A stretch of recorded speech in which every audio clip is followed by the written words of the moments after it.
ஆதி என்னும் பராபரையே, அன்பான மனோன்மணியே, ஜோதி எனும் பஞ்சகத்தாலே, சொற்பெரிய கரிமுகனே, தீது நீக்கும் கந்தவளே, திருத்துகின்ற குருநாதர்களே, 18 சித்தர்களே, பண்பான பரமசிவமே, ஓதியே ஜோதிடங்கள் உரைப்பதற்கு நாத விந்து வடிவாக நல்ல துணை ஆவீரே.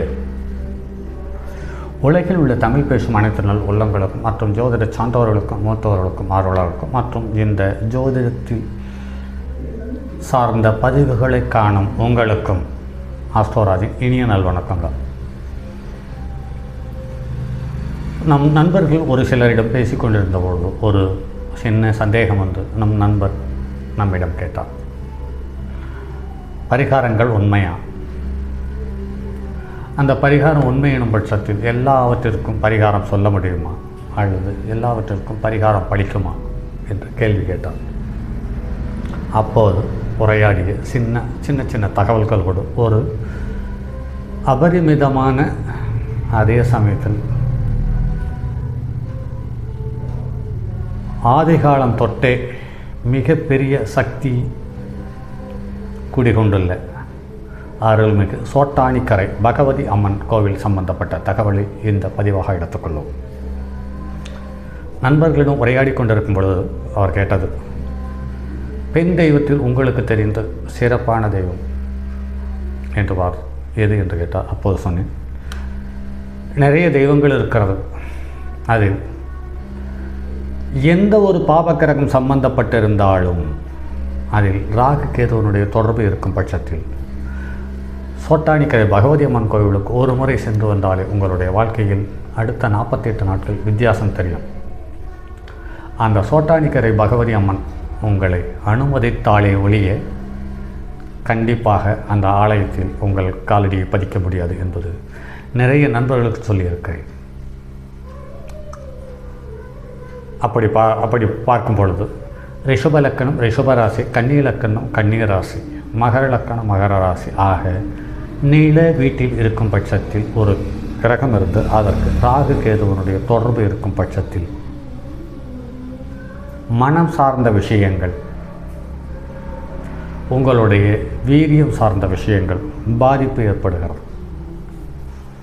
வீரியம் சார்ந்த விஷயங்கள் பாதிப்பு ஏற்படும் பொழுது உங்களுக்குள்ளேயே ஒரு பயம் உங்களை அறியாமலே தொற்றிக் கொண்டு விடுகிறது.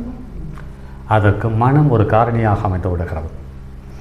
ஆக சோட்டானிக்கரை பகவதி அம்மனுடைய கோவிலுக்கு இந்த அமாவாசை என்றோ அல்லது பௌர்ணமி என்றோ அல்லது பஞ்சமி திதி அன்றோ ஏதாவது இந்த 3 நாளில் ஒரு நாள் அல்லது உங்களுடைய ஜென்ம நட்சத்திரத்தினுடைய தினத்தன்றோ நீங்கள் ஒரு முறை போய் வரும் பொழுது உங்களுக்குள் ஒரு மாற்றம் ஏற்படுகிறது. தொடர்ந்து 3 மாதத்துக்கு ஒரு முறை செல்லும் உங்களுக்கு வாய்ப்பு அமையும் பட்சத்தில் உங்களுடைய வாழ்க்கையில் பிரச்சனைகள் வரும். அந்த பிரச்சனைகளுக்கு பின்னேயே அந்த பிரச்சனையை தீர்ப்பதற்கான வழியும் கிடைக்கும் என்பதில் எந்தவிதில் எல்லளவும் சந்தேகம் தேவையில்லை. அப்படிப்பட்ட அதீத சக்தி வாய்ந்த சோட்டானிக்கரை பகவதி அம்மன் கோவில் சம்பந்தப்பட்ட ஸ்தல வரலாறு அல்லது அங்கு இருக்கும் நடைமுறை சம்பந்தப்பட்ட தகவல்களை இந்த காணொலியில் பார்ப்போம். நண்பர்களே, வாருங்கள்.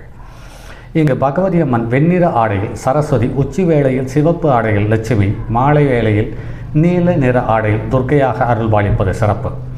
பொதுவாக தெய்வங்கள் அனைத்தும் இடது கையை பாதத்தில் காட்டி வலது கையால் அருள்பாலிப்பது வழக்கம்.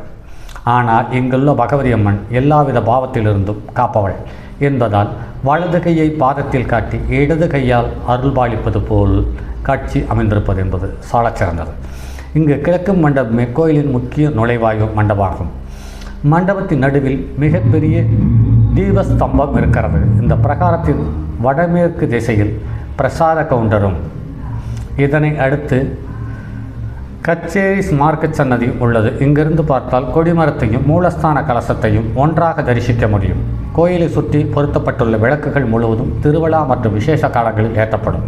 பக்தர்கள் தனியாக கட்டணம் செலுத்தியும் இந்த சுட்டு விளக்கை ஏற்றலாம். பிரகாரத்தின் தெற்கு பக்கம் பகவதி அம்மனை தரிசித்துவிட்டு வெளியே வரும் வாசல் உள்ளது. அடுத்ததாக சந்தனம் மற்றும் தீர்த்தம் தரும் மண்டபம் உள்ளது. அதன் எதிரில் மிகப்பெரிய நவராத்திரி மண்டபம் இருக்கிறது. கோயில் தெற்கு பிரகாரத்தில் இடது பக்கம் கோயிலில் தோட்டம் இருக்கிறது. அது பார்ப்பதற்கு ரம்மியமான ஒரு சூழ்நிலை உருவாக்கக்கூடிய காட்சியாக அமைந்திருப்பது என்பது சாலச்சிறந்ததாக தெரிகிறது. அதே சமயத்தில் வலது பக்கம் மகா மண்டபம் உள்ளது. இந்த மகா மண்டபத்தில் கொடிமரம் அதன் அருகில் நின்று பார்த்தாலே மூலஸ்தானத்தில் உள்ள பகவதி அம்மனையும் தரிசிக்கலாம்.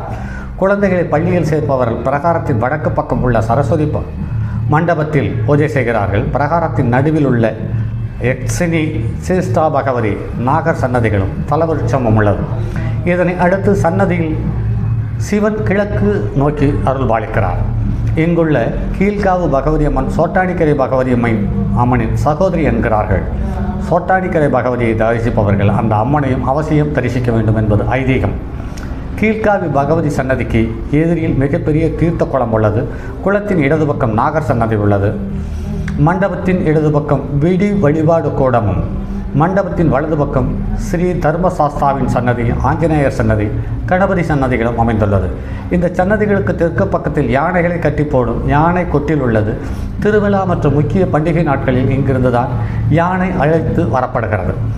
வாசலின் இருபுறமும் கோயிலை பற்றிய சிற்பம், இன்னும் ஒரு புறம் கோயில் பூஜை பற்றிய விவரங்களும் எழுதப்பட்டுள்ளது. இந்த வாசலின் எதிரில் பக்தர்கள் வசதிக்காக மிகப்பெரிய நடைப்பந்தல் அமைக்கப்பட்டுள்ளது. மண்டபத்தின் வடக்கு பக்கம் கோயிலின் நிர்வாக அலுவலகம் உள்ளது.